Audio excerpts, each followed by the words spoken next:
Hey everyone, I'm Adam Orth from Digital Eclipse LA. Welcome to the Game Maker's Notebook. Today I'm speaking with Enhanced Games Senior Vice President of Business Development and Production, Mark McDonald, about Humanity the Game and Humanity the Human Race. In this episode, we discuss Mark's journey from development through old school print games media, the origins of Humanity, and collaborating with Tetsuya Miziguchi and Yugo Nakamura, a deep dive on puzzle and level design, the love of weird Japanese creator and designer-led games of the PlayStation 1 and 2 era, the narrative ambitions of Humanity, and of course, what's up with the dog.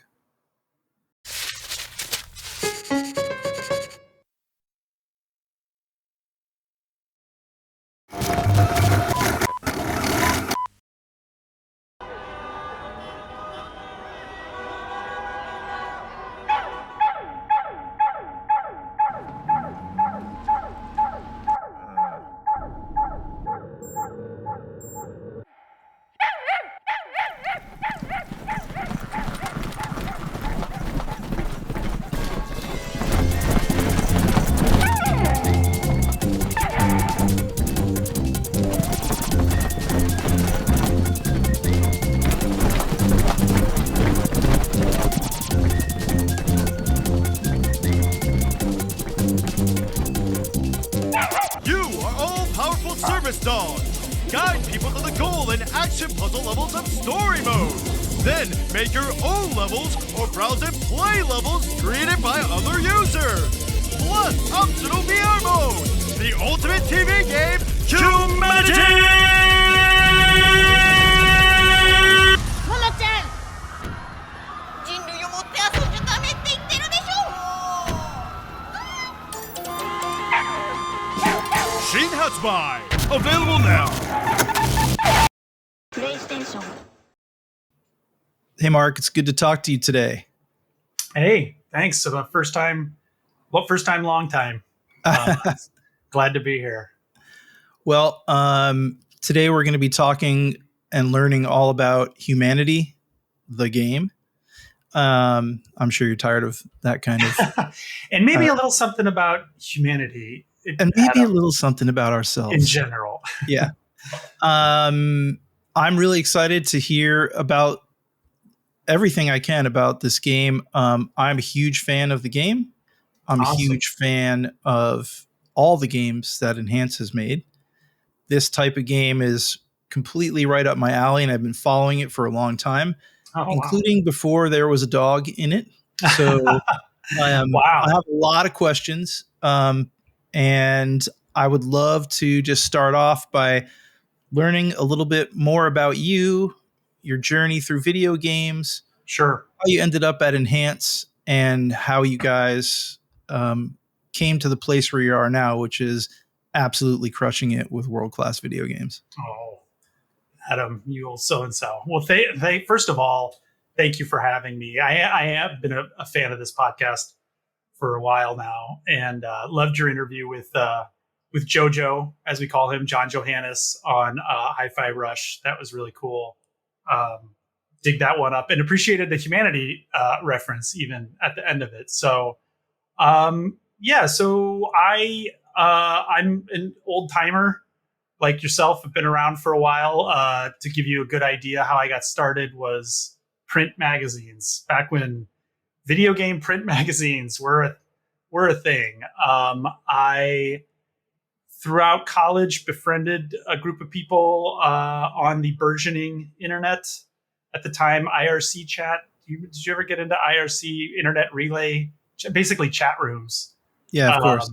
So there's a now famous one called Vid Games that was kind of at the forefront of news. It was a tight-knit group, probably 50 people. All those people are all over the industry now in a lot of like leadership roles. But anyway, I met some people through there that ended up working at different gaming magazines, Game Fan, and some of the Ziff Davis publications, Official PlayStation Magazine, which is where I did freelancing throughout college. And then when I graduated, got hired by Official PlayStation Magazine. That became Electronic Gaming Monthly, EGM. That transitioned into gamevideos.com back in the oneup.com days. And so I transitioned then into online, into video. I had a little feeling that video was going to be important for video games. call it a hunch, but so yeah, we did a lot of fun experimental stuff around then. This is before like Let's Plays was even categorized as a thing, before Twitch, Justin TV was kind of just getting started, etc. It was a cool, exciting time. Even YouTube was really kind of just getting started. So that was fun, but the technology, as anybody who might have gone to gamevideos.com, the technology sucked. It was broken. It was tough.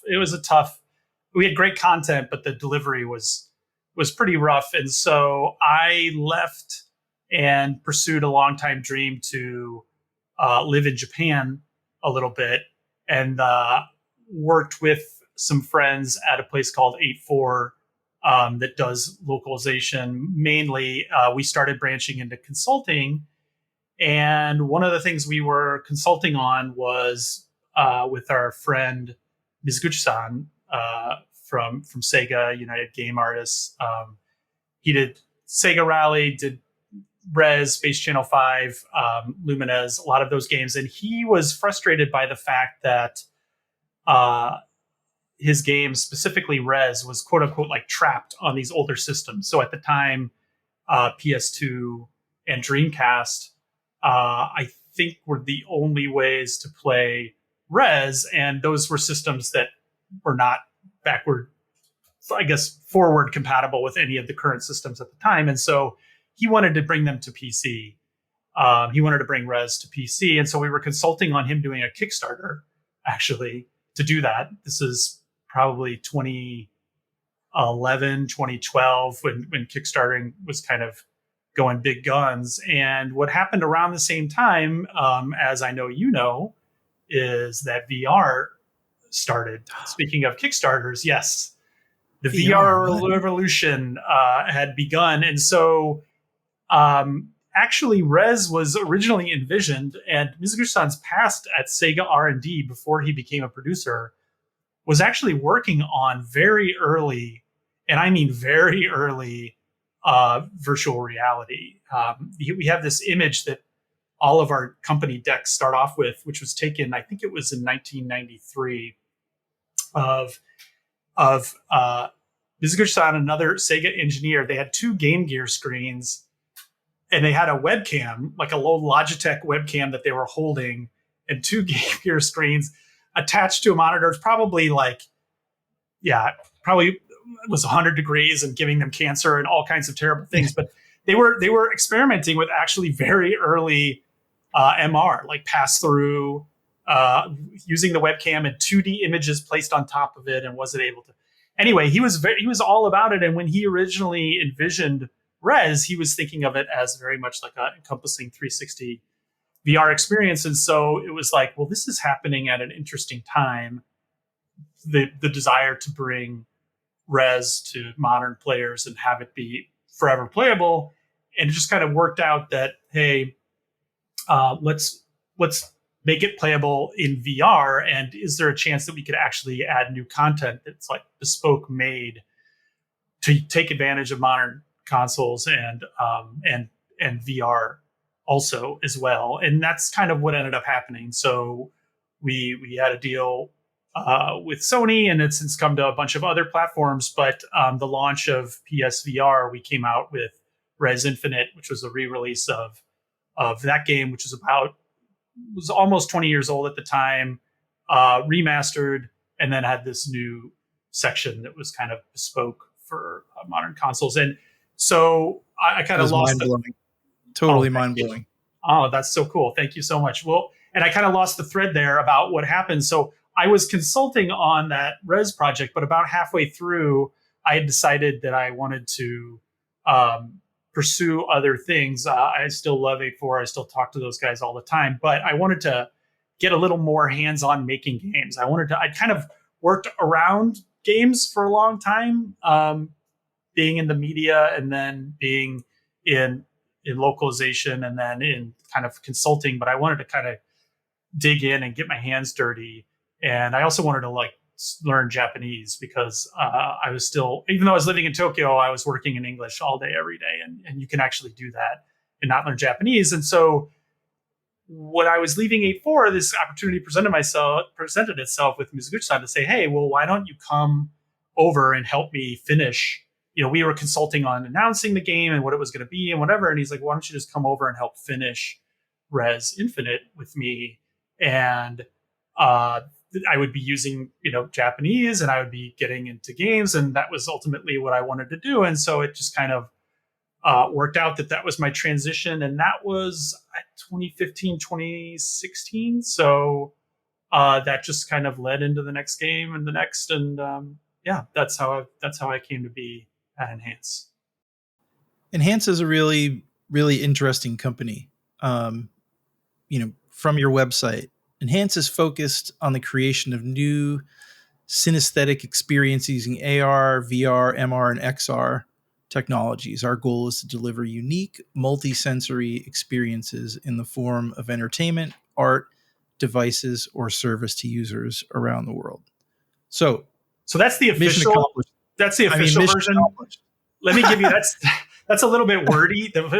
I like to summarize that and say we like to make cool shit. Like we want to make cool shit, and that's I've seen you say that before. Oh, cool. Okay, well, that's hopefully something a little different than what else is out there. And yes, like using latest technology is usually like a big part of that. That's a big passion of Mizuguchi-san. So we are out there doing stuff in VR and MR and even like haptics and other kind of weird shit that doesn't really fit with even gaming specifically, but yeah, like kind of new experiences and just kind of whatever we're into, we kind of dive into.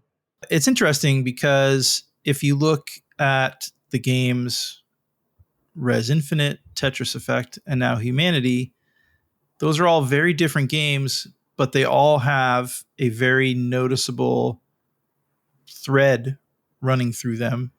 And it's almost like it's a very prominent personality of Enhance that comes through in the games, in my opinion. I love all those games. I think they're tremendous. I mean, obviously, Res, we don't need to talk about that. Tetris Effect is incredible. And obviously, we're here talking about Humanity today, which is an interesting, it's hard to call it a game, but it has very distinct game sensibilities and familiar mechanics and progression. And I want to talk about all that today. But what I really want to get into right now is the kind of origin of the project, but also for those listening who haven't put it all together, the very unique kind of history and the collaboration between Enhance and Nakamura. So kind of talk about the origins of the game a little bit. I was very familiar with it as kind of like this tech demo experiment that I had seen, in some maybe dark corners of the internet that I peer around in, but it immediately jumped out to me because, I love those. I love just sitting there and watching tech demos of game engines and renderers just doing their thing. And that's kind of what this was. And it's definitely not what it is now. So can we dive into that? Sure. So yeah, first of all, thank you so much. That's really awesome to hear. Both the thing about the enhanced identity in general and also about the specific games. I really appreciate that's cool coming from you, especially. So Humanity in particular started as we were still working on Tetris Effect. I want to say it was the last half of that project, about the last year of it. And my boss, Mizuguchi-san, who I talked about before, who has the old pedigree at Sega for doing really unique. Usually, he's very associated with musical kind of games or games that use sounds in interesting ways. But he had gone to a Unity convention. I don't know if it was like Unite Tokyo or what it was exactly, but he was a judge on a panel for people that were presenting basically like tech demos and things. And at that show, the company that we ended up partnering with, Nakamura-san's company, THA Limited, was showing a tech demo that just had this, which is what you saw, and they did put out on the internet separately. And like, yeah, people were like really plugged in to like the indie scene. It got a little bit of notice, but I had not heard of it until after the fact. I had searched for it after the fact, and it was basically just these just giant crowds of people all just coursing through and walking in different patterns, and they had physics. They would bump into each other or push each other or move around, but they were just kind of walking up and down slopes and it was mesmerizing, crushed by it. Was exactly, and like there was something to it. It was something more than just like, oh, look how many rubber duckies are floating in the bathtub. Yeah. You know, that like it was. Careful. It had a style to it. It seemed like it was saying something almost. You know, even though without words. And then they put out a trailer that had like this like French sounding voice quoting philosophy, and it really seemed like it meant something. But yeah, I'll never forget. Sorry to interrupt. I'll never forget seeing that and hearing the French language and just these people just walking into the hole and just disappearing. And it was like, it was profound. I was really like, what is this? I love this. I don't want this to stop. Where can I find more? So that's exactly how Mizuguchi-san felt after seeing the tech demo. Was like a couple days later, he found himself still thinking about it. And so he brought it to me because there was the video on the internet, and he's like, what do you think about this? And I had the exact same feeling. I was like, I don't know what this is. I can't see clearly. I mean, I see people getting crushed, and there were people like fighting, and it seemed to imply different possibilities of gameplay, but there wasn't any clear gameplay to it. But it just seemed like full of possibility and meaning, and like, whoa, I haven't seen something like this before. And like you said, mesmerizing. Like there was just something to the visual quality. It was like watching a flock of birds, like a huge flock of birds, and how they move around, or like watching. It reminded me of these movies, Koeniskatsu. Have you ever heard of that movie? That's just like, of course. Yeah. Okay, so it's just like fast motion. Yeah, exactly. Yeah, or the other movie there. It's like seeing a train station or a giant panned out view of crowds moving in fast forward motion. It's just like there's something that it kind of triggers in your brain that's really cool and working on multiple levels. And I was like, yeah, well, I don't know what this is, but there's something there. Let's go. I totally agreed with Mizuguchi-san. Let's go talk to them. Yeah, I had read some in my research for this, an interview or an article with Yugo Nakamura about his inspiration was flocks of birds and actually sitting watching crowds at like conventions, shopping malls, and Subway, like the actual real life version of Baraka, not just film, but seeing it as a human without the kind of narrative element of a film like that, and the speed of things, and like processing these things as they happen in real life in real time. Yeah. Yeah, well, it turned out that the head of that company, Yugo Nakamura, was this very well known. I had not heard his name before. I guess him and Miz had overlapped a little bit. They were casual acquaintances, but was a really well known name in like design circles. Had done a lot of early web, like very influential web work, and still did a lot of advertising design and for some really cool brands and very like with it hip cutting edge websites. Like he did some Uniqlo websites that got passed around in like the early aughts as doing new cool stuff with like, you know, Java and whatnot. Anyway, a very, very visual a person and very into cool, new, experimental, cutting edge stuff. And so researching them a little bit, the parallel that I came up with that I like to talk about THA, and I can do it because I'm outside of that company, THA. It would sound very self-aggrandizing if I was part of that company, but I saw them like that game company before they made Journey. So they had done, THA had also done two kind of experimental games. The first game was kind of barely interactive. It was like a VR experience where you were bouncing between different viewpoints in the same room. And that was kind of like their flow game. I felt like it was like, okay, this is a first foray. It's very interesting visually. It's there's something there, but it's very light interactivity. And then the next game was almost exactly, it was really close to Flower, actually. It was this game, I think it's called Guntai. It's a game it's about a flock of birds. You like play a flock of crows and you're guiding them through, very much like the petals in Flower, you're guiding them kind of through environments.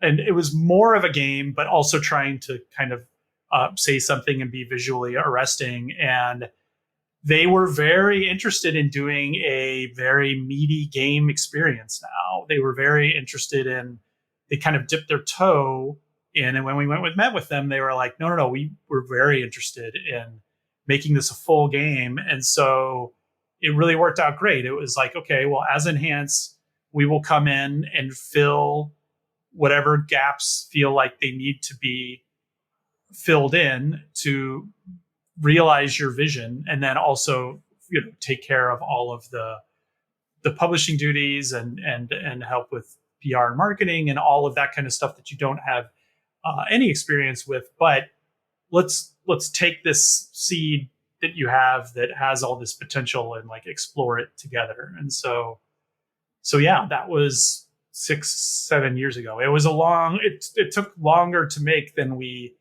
thought it did for various reasons that we can go into, but that was the original genesis of the idea. So what was the if we talk about yourself, Miziguchi, and Nakamura specifically, like how did that all work while you're making the game? Like, sure. What was the dynamic of the creative and the working machine of that? Obviously, there's a whole team, building the game, but like it's right. really interesting to see this person come into games with this viewpoint, and obviously someone who has all these amazing games under his belt, and then of course through your lens as well. Like, how does that work? Sure. So, this is much harder than it might sound. This sounds like a nice, neat, pert little thing, but our kind of operating idea was, this is somebody from outside of games. So let's take only the good things of that there's some benefits to that, right? Like, you don't know what you don't know. You don't know these limits. You don't know how things are generally done. Let's use that as a positive to get this new, fresh feeling into the game. And then when we need to, let's take the experienced, game side of things with Mizuguchi-san, with me and Mizuguchi-san, and we can rely on that kind of when we need to.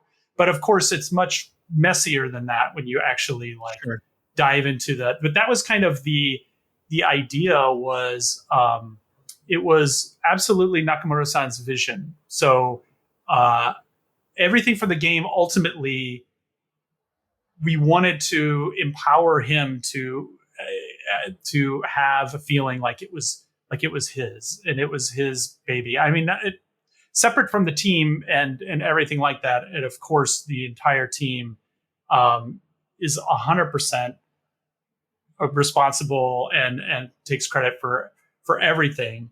But that we wanted to have like a creative arbiter, basically like your creative director, that things were passing through, so that it also felt cohesive and that it made sense to somebody. It was it was a cohesive vision. And so how that worked was everything basically passed through him, but there were certain things that would kind of start and end with him. And there were certain things that would come kind of from the outside and pass through him. So examples of different things were like the visual aesthetic of the game. That's an area where, with his background and experience, he's very comfortable doing that. And so we had all kinds of input and feedback, not just me and Miziguchi-san, but all the members of the team about everything, how visible things were, about how readable things were, on a PSVR1 headset when you're zoomed out, and very kind of game-like consideration, game angles that you'd come at from the game industry. But ultimately, we trusted him, even down to some of the trailers that he really wanted to be hands-on on about the overall like visual aesthetic of the game. And so we would inform kind of more mechanically on that stuff. Okay, this is cool what you're doing with the option menu, but it just needs to be usable and needs to be this. And then you need to be able to read which option you have highlighted. And we need help text to explain what very like meat and potatoes kind of stuff. Yeah. Exactly. And he would take that in and kind of incorporate it. Same thing with like the story. He wanted to, that was something he didn't have experience with, but he felt very passionate about. And so he kind of wanted to spearhead that. And so we gave a lot of feedback and tweaked it and things like that. But I guess speaking more generally, how we saw the roles were that it very organically came out, the stuff that Nakamura-san trusted us with and the stuff that we trusted him with. And ultimately, like I said, it was really important to Miziguchi-san that Nakamura-san feel ownership, and that he'd not be second guessed on things, and that ultimately it really was his vision and his project. And so he really did have the final say on everything. And now we could push back a lot harder on things that we felt more strongly about, or we felt we had more experience here, or that he might not be seeing it from the player perspective as clearly as we did. But to Nakamura-san's credit, he played a lot of games. He was a big gamer, and he'd be pulling out a lot of references for, as we were developing the game, recent indie games and Western indie games without Japanese localizations and things like that. Like, he was very, very plugged in, especially to some of the more interesting experimental, visually striking things that were going on in the West. And so we were able to use the same kind of shorthand that you would with on any team that was filled with people who've been making games for their whole careers, about like, oh, well, remember this moment in Limbo or whatever, or totally accurate battle simulators doing this that way. What do you think about that or whatever? So yeah, I don't know. Hopefully that answers your question. A lot of the other stuff that we would do is user feedback was incredibly important for a game like this. And so iterating on puzzles just in general, I think probably it requires a lot of this, but especially with a game like this, you just have to get it in front of a lot of people. You definitely can't trust yourself, and you can't even trust 10 other people to play a level, because it's like it's like watching people do a crossword, right? Some people approach it totally differently, and some people have trouble with things that there's no real consistency. You can't box people into one of two categories for how they solve puzzles. And so that was an ongoing process throughout the game that we took on our side as kind of like, okay, you do your thing, you kind of go out, you explore, and we're just going to give you lots and lots of feedback. And a lot of times we'll throw out ideas, but I think the ideas were very rarely taken as is. They almost always passed through the filter, which I think is great. It passed through the filter of Nakamura-san and THA before it would end up in the game. I'm a huge fan of bringing people onto video game teams who have no video game experience, like none. Mm-hmm. I find it so refreshing. I find the attitude and point of view of someone who, is literally like, a kid at Disneyland almost in a way. Yeah. Because they don't have the baggage of a bunch of people like us who've made games forever, and we're stuck in certain ways. And as much as you say, oh, we're going to go, they just like simply asking a question can dramatically change the course of an entire game by someone who's never made one, and for the better. So I'm all for that. I think that's great. And it's clear from the results that relationship worked. So for the people who are listening who aren't familiar with Humanity, what's the elevator pitch? Sure. So let's see. So Humanity, it's been a couple months since I've done this, so bear with me. But it is a puzzle action game where you play a Shiba Inu tasked with saving all of humanity. And what that boils down to is guiding these massive crowds of people towards a goal in a series of kind of puzzle stages. And so you might you run around as the dog in the level and place these commands like turn left or jump or float or what have you to get people past all these different obstacles besides just falling off the stage. They can get smashed or they can get shot by enemies or all other things, pushing blocks into place or riding, elevators or conveyor belts or what have you, towards a goal or goals, multiple goals within single stages. And I guess the other two things to know about it are there is a full level creator within the game. So Mario Maker style, you can make and share your own puzzle levels. And then the final thing is that it is VR optional. And I think I hit everything. PS4, PS5, PC, Steam. You forgot to say that you can play other people's levels. That's right. Yes, you can create and share and play other people's levels. There's a full level browser. We basically had to make a little mini social network. User generated. I don't know if you want to talk about user generated content at one point, but that could be its own podcast. That stuff is so hard. Oh my God. I have so much respect for Media Molecule and for Nintendo, for any game that has user generated content systems and ways to browse in game or level creators. Oh my. It's God. Bananas. Yeah. Ooh. It's crazy. That's a long elevator ride, but we got off the elevator in time. To the users, to the listeners listening, users, I make games. To the listeners listening, this is a game that you should definitely check out. I mean, it's really unique. It's really special. And it's got some of the best puzzle design I've ever seen in a game. Like top-notch puzzle stuff. I am not I usually roll my eyes and throw controllers around puzzles. I am not a puzzle person. However, like many other people, I was enthralled with Portal because the puzzle element of that game was novel in a way that I hadn't seen before. And it was taking place in a world that I was interested in.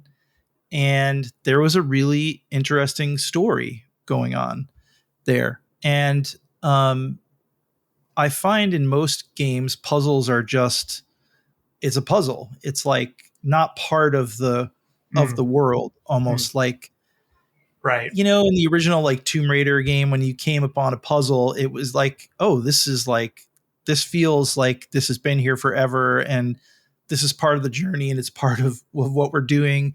But a lot of puzzles in games, I think, have kind of lost that away. I'm not trying to be negative. I'm just saying, like, no, I get it. You know, I mean, I'm a huge Resident Evil fan, but especially in the early Resident Evil games, you know, you'd be in a mansion and then you'd come up to like a chessboard where moving a certain piece, you know, or like lever, it was very separated from the experience puzzle. Like, oh, this is clearly now I'm not in the mansion. I'm in this separate puzzle thing now. And don't get me wrong, I love those games, but I know exactly what you're talking about.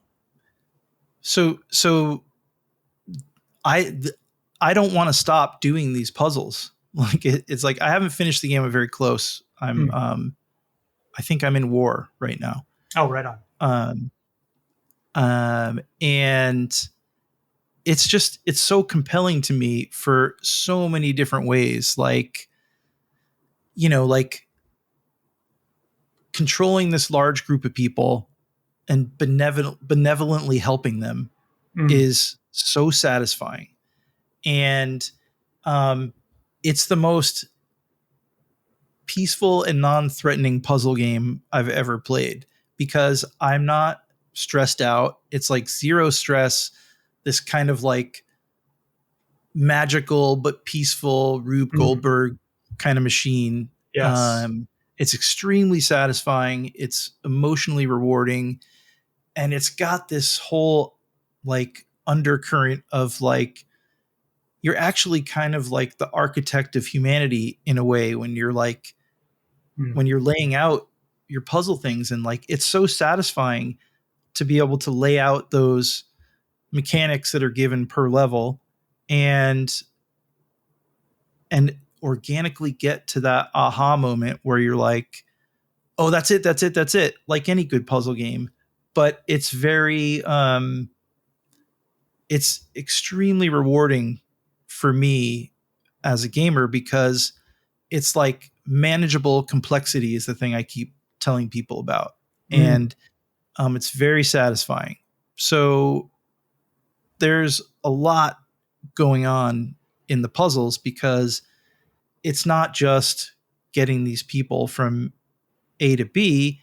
It's like also tied into the narrative structure, which is, you know, kind of left up to you to figure out. You know, I love the idea of narrative seeds and kind of letting users have their own agency and their own ideas about that. Anyways, rambling on, the puzzles are great.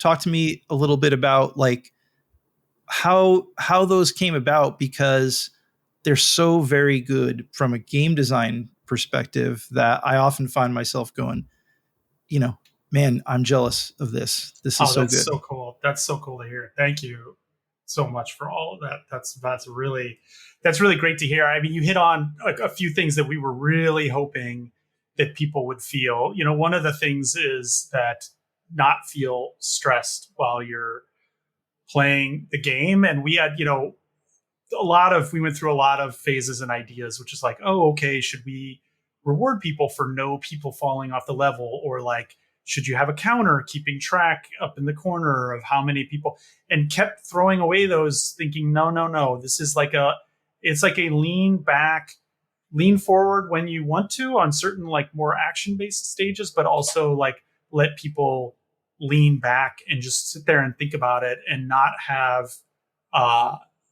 any unpleasant stress. Like to a certain degree, you want stakes and you want people to feel like they're active and involved, but we didn't want people to feel like, oh, this game is stressing me. This game is stressing me out. You know, it should be like a good Sudoku puzzle or like a crossword or something like that, right? Where you can really just kind of lean back when you want to and dig into it. And the other thing you mentioned that we noticed in playtesting was after people would finish the level, you've guided people through, and you've made, like you said, this Rube Goldbergian machine that now is finished. And there's satisfaction in that, and then there's also satisfaction in the, like we talked about earlier, like just watching these big crowds of people moving can be kind of mesmerizing. And so we noticed a lot of people would just put the controller down after they finished the level and just sit there and kind of enjoy what they'd made. And so we ended up playing that up. I think the level spins around, and as it counts up your goldies that you've rescued, and kind of recaps what you did on the level. That's a very conscious attempt on our part to make that a moment that more people can enjoy. Like, oh, look what you did. Like, this is cool. Look, now they go up here and over the river and through the woods, and now it links up, and it's this whole little machine that you made, and it's a little work of art. Yep. Putting your controller down and sitting back and watching it complete is much more satisfying than watching some gears turn around and then a boulder rolls. Again, right. It's just there's something very like connected in a way that it's easy but also hard to explain. My only criticism of the game is you put like this big level completed text right over I want to just watch it for like an hour. Right. My minor complaint. I think we had a hide UI thing at one point that we might have gotten rid of that, because I just earned that. I think I just earned that, and I wasn't sure what it was. So maybe you do it, and I don't have any complaints now. Well, the that's right. You must have no complaints about the game whatsoever. To your point about the level design, that is, because that's the hardest thing, and the thing that you really don't know. And we tested this with a lot of people. We had a closed beta. We had all kinds of testing rounds and all kinds of things. But I felt like we really didn't know until we released the demo, like how we were doing, until you really get that scale of not hundreds of people, but tens of thousands of people. Do you really know, I think, how you did level design wise? And then the demo is like 10 levels, and we chose some of our best levels that we were most confident about. And so it was really honestly kind of nerve-wracking, the final game coming out, because I felt like, to a larger degree than any of the other games that I've been involved with so far, that I really didn't know how well it would be taken. You can't play, even me, which is even I, who's separated from like the lead level designer and some of the people who are seeing the levels every single day. I might play a new build once a week, or at certain phases of the game, maybe even once every other week, and not play through the whole game. So even I, who is not as exposed to each iteration of the level so much, just really, it's impossible to keep perspective about how difficult is something, how challenging, how much fun is it, how much of whatever. You have a feeling about it, just like you do with anything in a game, but like so many little tweaks, a ramp gets moved 2 spaces over here, or a tree gets placed in a certain spot. Really subtle things had really enormous implications for level design with this game in particular. And so it was really just a lot of iteration, a lot of, I think, we did our due diligence, and we did a lot of testing, a lot of testing. But at a certain point, you kind of remember, like, you have to trust your gut, and you have to hope that the people who are in charge of that, and that all the people along the way, just, some of it is honestly probably luck too. It's really, and I'm not saying like we got it perfect by any stretch of the imagination, but by and large, people's reception to, there's so many aspects to it. It's like the difficulty curve and the amount of challenge. You want to be challenging, but not too hard. And you want to give people who want to go whole hog into it, a way for them to be, challenged, which we did with the extra Goldies. You don't want people to stop halfway through because they get frustrated. So we offered hint videos, but you don't want to give away too much in the hint videos. So there was so many balance calls. I've never used a hint video. Oh, nice. Okay. So there are, you could take the satisfaction of, we do track how many hint videos people will use. We didn't want to fully shame people for using hint videos, but we do say the first time you watch a hint video, a thing pops up and says, hey, this is cool. You can use the hint video. We are going to keep track of how many times you use a hint video, just so you know. I know just you guys are also secretly tracking.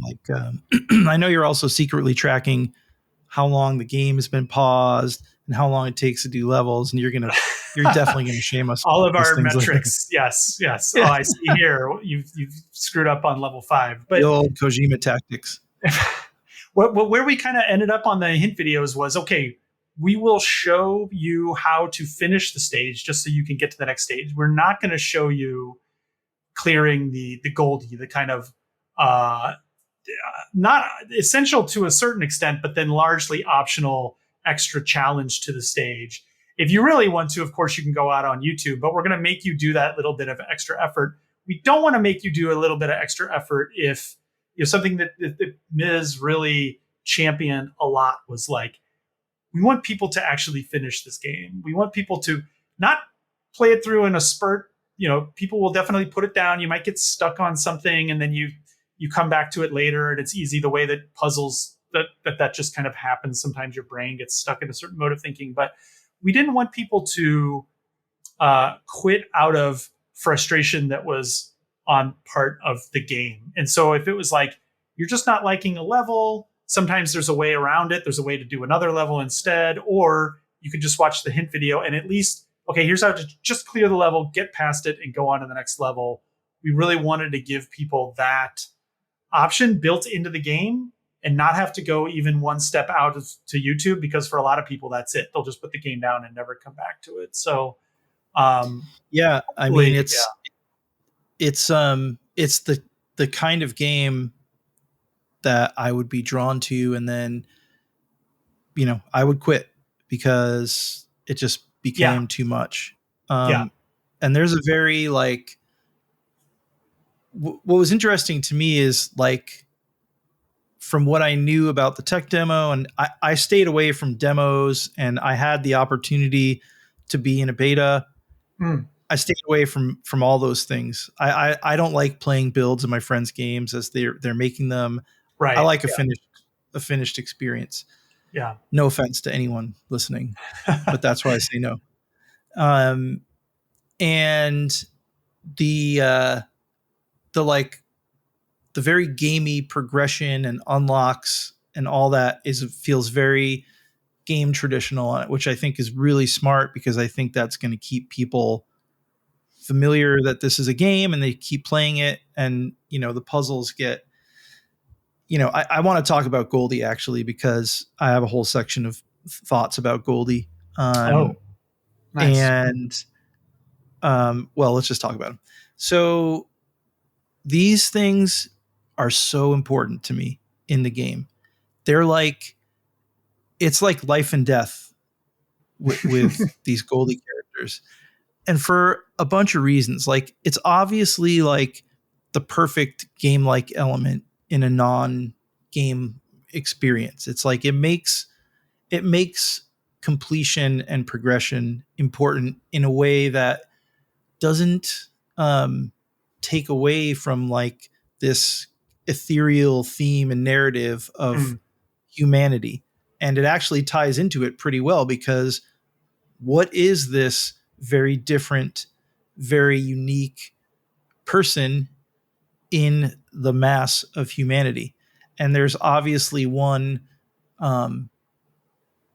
that's easier to get than the other. And the game got to a point, I think, for me, in Fate, which is the third set of levels, where I stopped being able to pretty easily get all the Goldies in a level.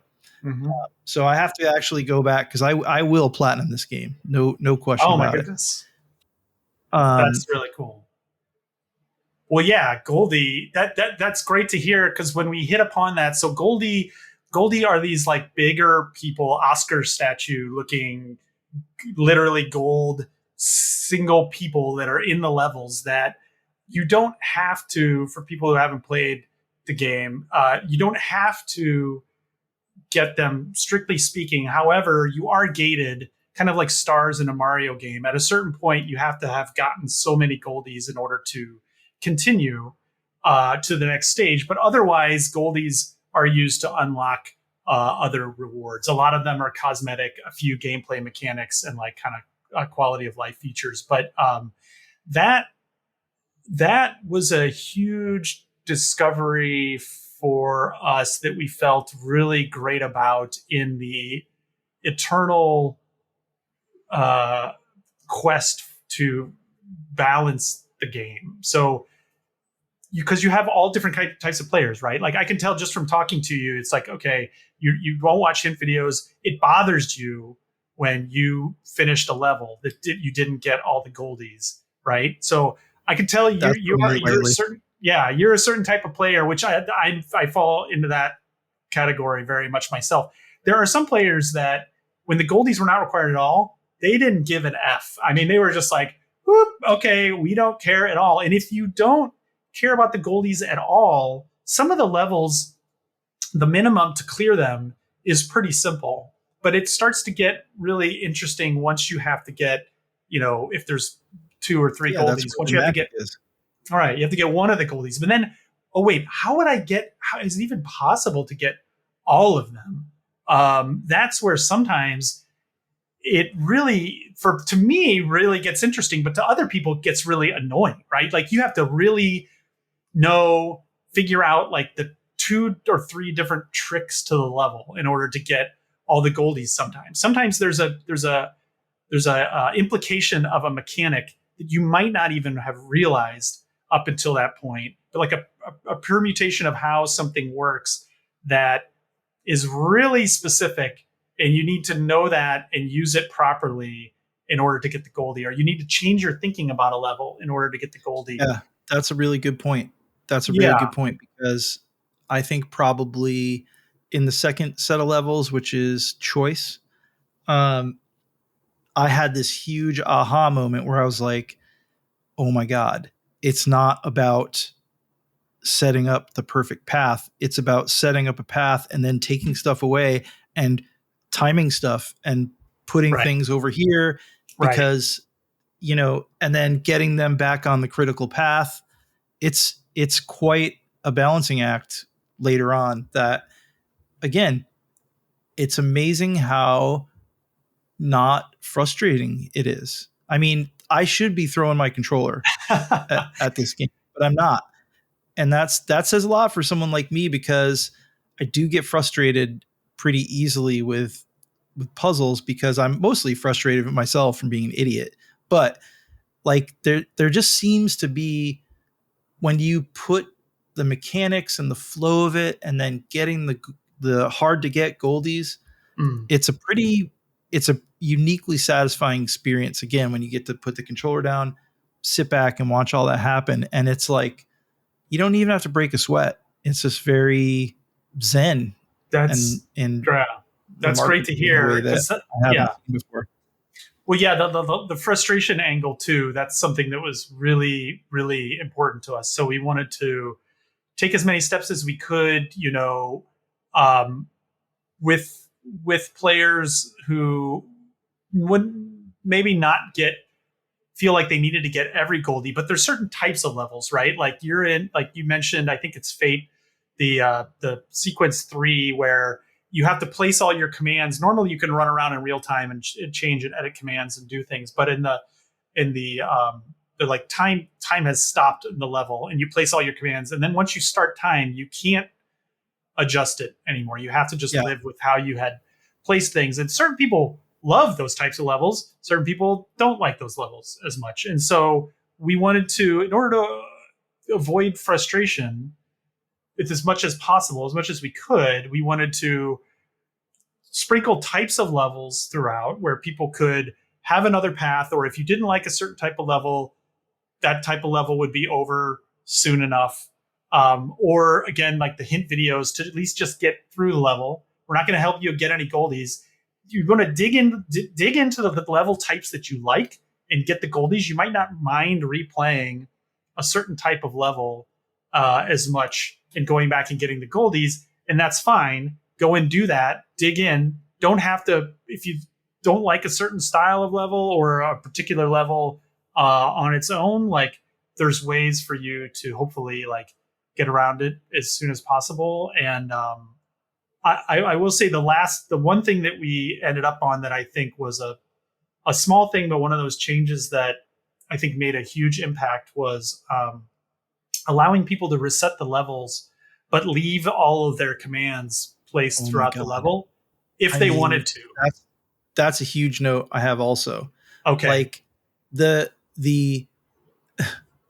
confidence as a game developer to include the ability to reset the level, but leave all of the stuff that you've put down and worked so hard for already. First of all, that's a huge move. That's a huge move. And it's easily my favorite part of the game. That's great. That came on maybe the last, I want to say 4 months. I mean, it really came on at the end, and it was to address frustration. It was, I screwed up one thing, and now I need to reset and place all the things over again. And there was the talk of, well, if we do this, then is there even any challenge anymore? Is it even interesting anymore? And we did it, and we all tried it and had people try it and just and didn't look back. And the funny thing was that was not actually, it came on so late. It was not in the demo. The demo did not have that feature, and a bunch of people, it was already in the actual game, but because the demo got locked so much earlier that it wasn't in the single player of the demo. It was actually in the user stages of the demo. It was not in the single player. That's, game dev stuff. But luckily people were like calling out. I was like, we got you. Look in the user levels. It's already there. It's already happening. Don't worry. It's going to be there. But it really validated that decision early on that people were crying for it. And that thing was an example of something where I was like, man, there is this problem that I don't think is solvable. Like I'm just like, it just seems like one way is bad and the other way is bad. And somebody came up with that idea, and it took a day, not even, to implement into the game. And it solved like 3 problems and 2 other things like clicked into place. It's one of those things like coming up with the dog.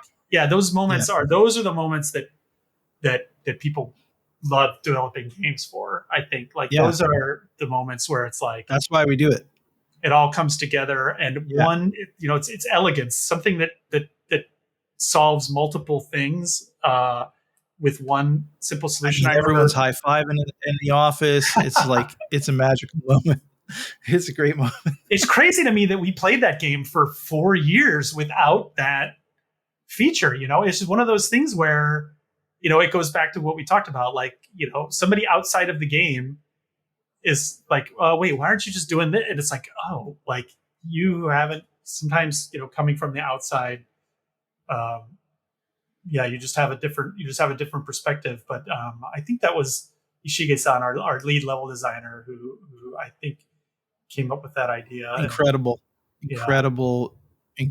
thing to include in the game. And what's even more interesting is that, I use it all the time, but it's actually gotten me like, oh man, I'm not going to use that this time. I'm going to reset. I know exactly what to do, and I'm going to do it all in one time, and it's going to be amazing. So that's a really like game changer for puzzle games, I think, personally. That the idea of, hey, you don't have to do that all over again. You can, you're doing this your way. We're going to give you the tools to do it. Have at it.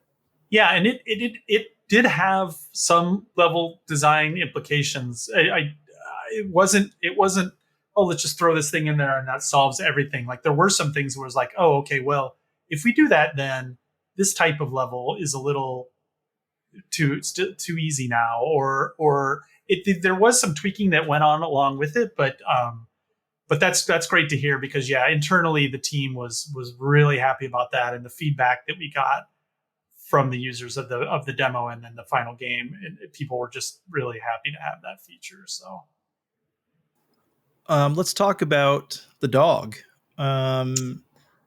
Cool, the dog, yes. Really cool addition. Very of the moment, culturally, right? But you know, the irony of a dog barking orders at humanity. Right. As you're playing this game, you're playing game as a dog barking at people to make them understand and notice what they're supposed to do is right. Totally brilliant. What's up with the dog? So the dog. So like we mentioned, there was a time when there was not a dog in the game, and the team had come up with the idea of the basic gameplay paradigm, which was, okay, you're going to be guiding people towards a goal and placing these commands. And it wasn't clear yet if you were going to be represented in the world itself, or if you would be, this like the god populace hand just dropping commands directly onto the level. And I think there were pluses and minuses to both, but yeah, that was a Yugo-san, that was a Nakamura-san invention, where he just was playing with things, and one of the ideas was this dog, a Shiba Inu, and he had it. He didn't bring it up as an idea before he had it in a game, and we would have these weekly meetings, and it was just early on. It was there one meeting. It was like, oh yeah, and that thing that we were talking about should we, how should users interact with the world? I thought one of the ideas was this dog, and we were just like, immediately, oh my God, this is it. This is perfect. Like me and Miz just looked at each other and we're just both like 100% yes, this is it. Like no question, move on, next subject. And it was, only after the fact I can kind of parse all the different reasons out. But I think one key thing to me was that it kind of made you take the game a little less seriously, right? Like it was like a little more, hey, this is a game. It's meant to be fun. Like it has these deeper themes and this kind of artistic bent to it, but also sometimes it's kind of silly, and it's just meant to be like, have some humor. And I think as much as I like the that French accented voiceover, very serious, artistic, could be in like a modern art museum piece. As much as I like that, I think the one thing that I would worry about that is that, if people saw that as a trailer, some people might think, oh, this is some like really serious statement that is not for me. It's not meant to be really played. You're just supposed to like have it wash over you. This is just a philosophical treatise or something like that. I think it could be mistaken or taken that way. And I think that just by the fact of having a dog and the dog running around, it's like, hey, there's a character. All the other characters look like an icon off a men or women's room sign, just kind of walked off it. It's very stylized and I love it, but like there's not any like unique characters to the game, and the dog gave the game a character. It gave it something like a hero character, as well as that kind of like, this dog's made of light. He's guiding the way. Yeah, this dog has abilities that the rest of humanity doesn't have. It's very, very well done. And I mean, we got an amazing goose game. We got an amazing cat game. Yeah, And when we now saw we have Stray come out, about a year ahead of us. We were like, oh, maybe we can be the dog game. Maybe there'll be videos of dogs. Maybe there'll be a Twitter account, all of dogs barking at our dog, like as it's howling or whatever. Like, my dog goes nuts when I'm oh, he playing the does. game. Nuts. Especially Oh, when yeah. you use the follow command, is kind of a Yeah. howl. I bet. Well, yeah, that one is probably especially popular with the. Lots of like looking around and where's that coming from? But again, the Goose Game and the Cat Game, they've won all kinds of big awards. I think might be onto something here. I want to talk about a little bit about the visuals, and then I saved narrative and theme for last, just because I think it's a good way to go out of. When I look at when I'm looking at the game, I'm immediately drawn to it for a couple of reasons, or a bunch of reasons, but mainly the brutalist architecture vibe is interesting for all of the reasons that brutalism exists in the world as we know it, and what it says about cities and society and also humanity. That doesn't seem accidental to me. And then it also feels extremely PlayStation. Mm-hmm. It has a very, very Sony vibe that I appreciate. And I know there's a good amount of partnership there as well. How much did the let's talk about the brutalism. Like, how much did that what were the levers you guys were tweaking there to kind of make this happen in that way? Well, I don't.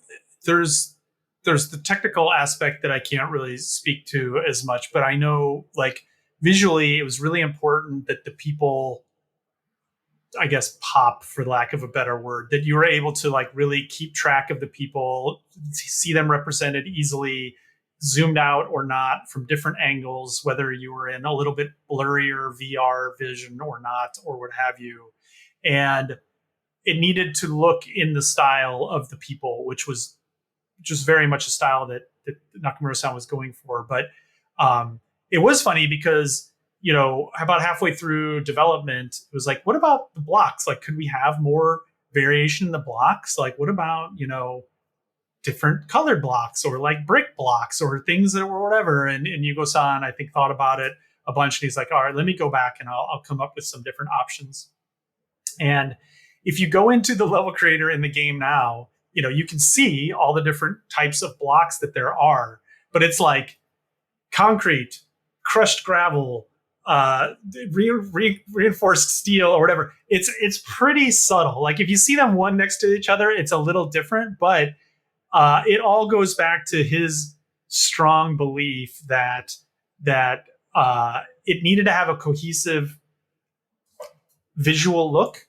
It needed to have a very cohesive, theme to it. It needed to match the very like iconic stylistic thing that we were going for with the people and with the backgrounds and with everything. And I think that it also needed to look good. Whatever configuration of these blocks you were doing, it needed to look good. And like, rather than trying to get fancy or having different fancy blocks, having everything be more simplified and iconic, I think was basically the way that we ended up going. Besides and I will just say, it was not trivial to get this game to work on PSVR 1, especially PSVR 1. We're super proud of I don't know how many people have the active PSVR 1 users are still out there, but like, the game actually runs well. It looks pretty good on there. And I think that was not the main consideration, but I will say that was not a consideration either. Yeah. Yeah. I remember making this game Firewall 0 Hour, excuse me, for PSVR. and the tough time we had getting it to run on regular PS4, yeah, and the not non-pro. Yes, the non-pro. absolutely. That was We were all extremely living that life. Yeah, like, oh, hey, take this game and have it. How about you have it run twice and both at 90 frames a second instead of like, oh, okay, like, yeah, that is. But yeah, what you mentioned, speaking of PlayStation, I'm so glad you picked up on that, because that was something that I felt really strongly too, and ended up being a big part of our marketing and PR, was that we kind of realized like there were these glory days of Japanese designer-led games, right? In the PS1, PS2 era, games that were like quote unquote, like Katamari or whatever, that back in the day, you kind of heard from your friend, like, yeah, there's this crazy, weird game where you just start off with a ball and you're picking up other stuff, and it didn't look like anything else. It didn't sound like anything else. And it, going back to where we started about bringing people from outside of the gaming industry, a lot of those games were made because with the dawn of the CD format, you could take riskier bets on games, that you weren't the cash outlay to develop the game, for one, and then two, to actually physically produce it and put it out there when we didn't have digital distribution, wasn't as high as it was with the cartridges. And so you could have these weird kind of going for it games, and a lot of people came from other industries, from music and design and art and stuff in Japan, and started making games. And so that's, got Parappa the Rapper or IQ Final, or, a lot of the games that we kind of looked at that were in the DNA of this game. And so we wanted to celebrate that and totally lean into that. That was when I was, in the media, and I was always really into Japanese games. So I love that era of games. It just felt like what's not possible in video games. I remember seeing Parappa the Rapper the first time, and it's like, oh my God, like the definition of what a video game could be was different and open. And like, that was when Guitar, the Konami B-Mania games that would go on to become Guitar Hero and stuff, those were hitting. And it was just like such an exciting spending time. Whole weekends playing Seaman. Right? Seaman. Like, what? Exactly. Totally crazy bonkers. The Sega stuff, Dreamcast too. So that we wanted to kind of harken back to that feeling of like unique, quote unquote weird, but in a good way. Like the Japanese games, very visually focused, very like designer led.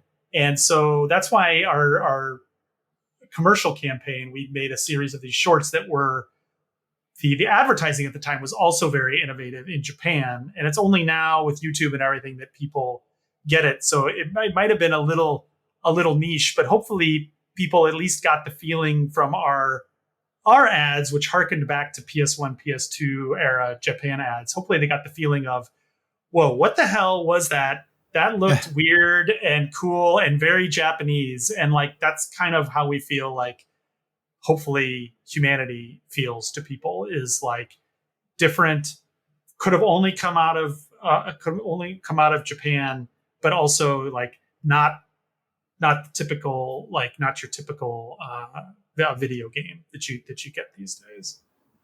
Yeah, I mean, that vibe is definitely there.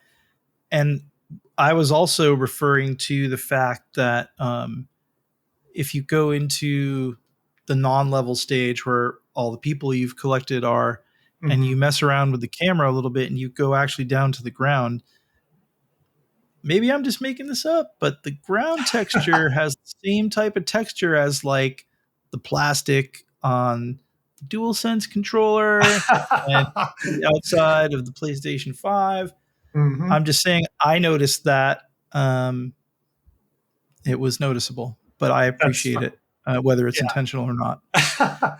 Well, we were working with PS4 for forever, and then PS5 we had to get on there. So that was our lead SKU. So like, I wouldn't be surprised all the different ways that PlayStation DNA leaked into the game. There's a lot of there's a lot of that DNA in this game. Again, whether it's intentional or not, it just feels like I agree.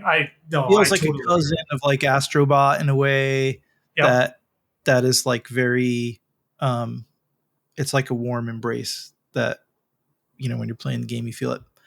So I want to talk about narrative before we end and the themes around it, but I also don't want you to tell people what the game is about. Sure. So if we can talk about that without, I don't want to necessarily say spoil it, but like, I think it's very, Well, it's very important to let people have their own narrative. Yes. Right. 100%. There is a framework. If you go through the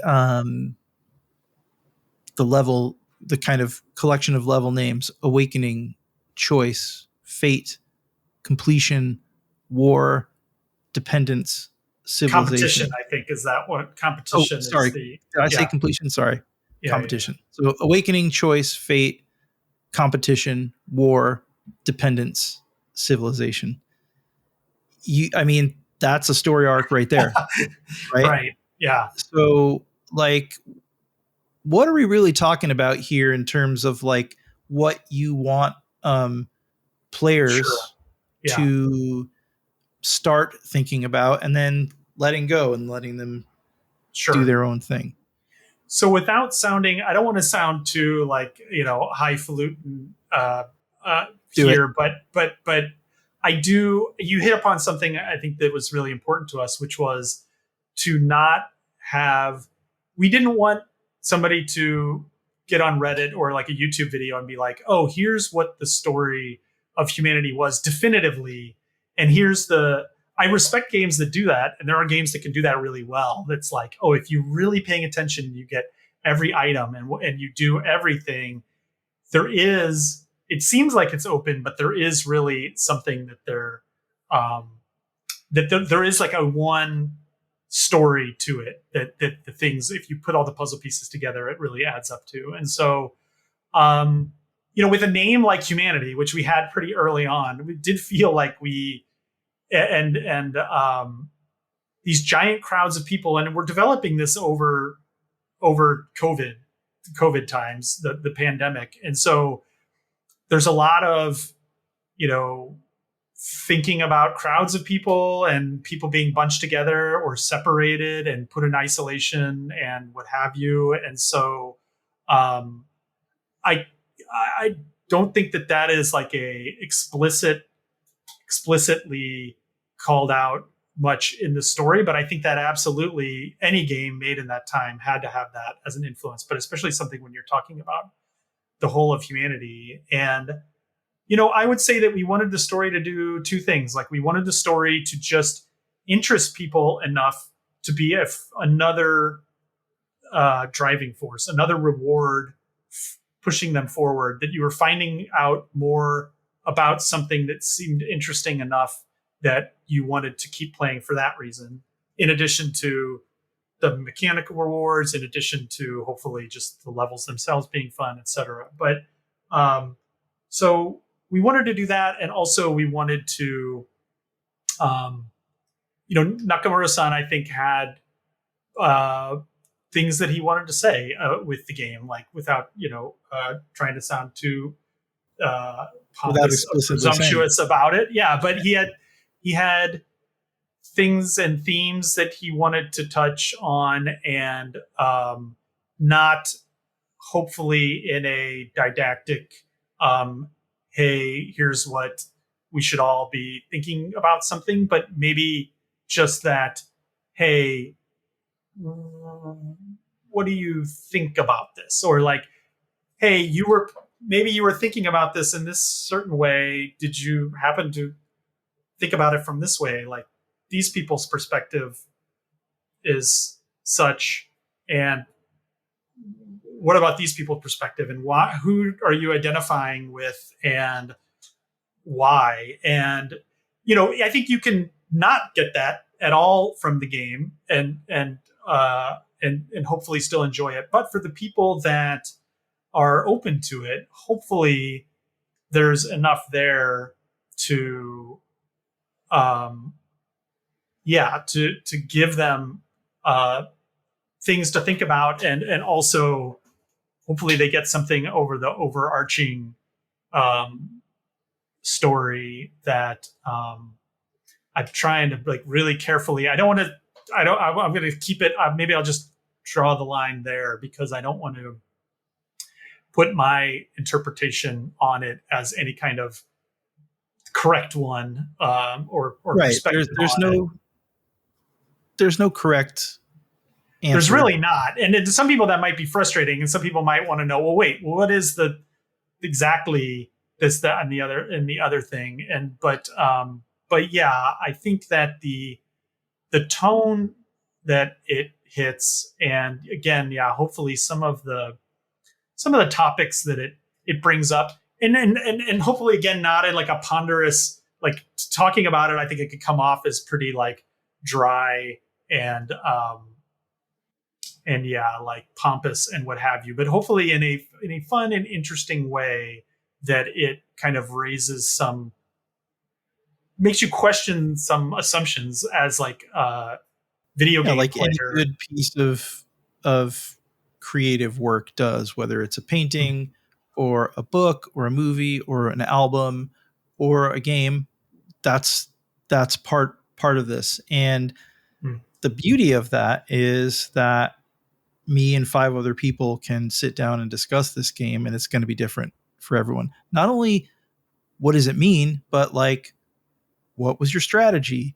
How did this work out? How did this play out? What, again, it's, I was not expecting it to be as much of a game as it was. I was expecting it to be more what I thought it was going to be. And it's either would be fine with me, but I think you guys did a really great job. And I want to tell you again, I'm almost finished with it. Not quite. And finished means I got to go back and collect a bunch of goldies that I left behind. Platinum. You're not finished until it's platinum, Adam. Yeah, I mean, I don't platinum too many games. I think I probably only have 5 or 6, but I'm definitely going to try with this one. But what I get, my interpretation is, hey, wake up. We got to work together to move forward. And to me, that's the mechanic of using the dog to tell people that we have to do whatever humanity is.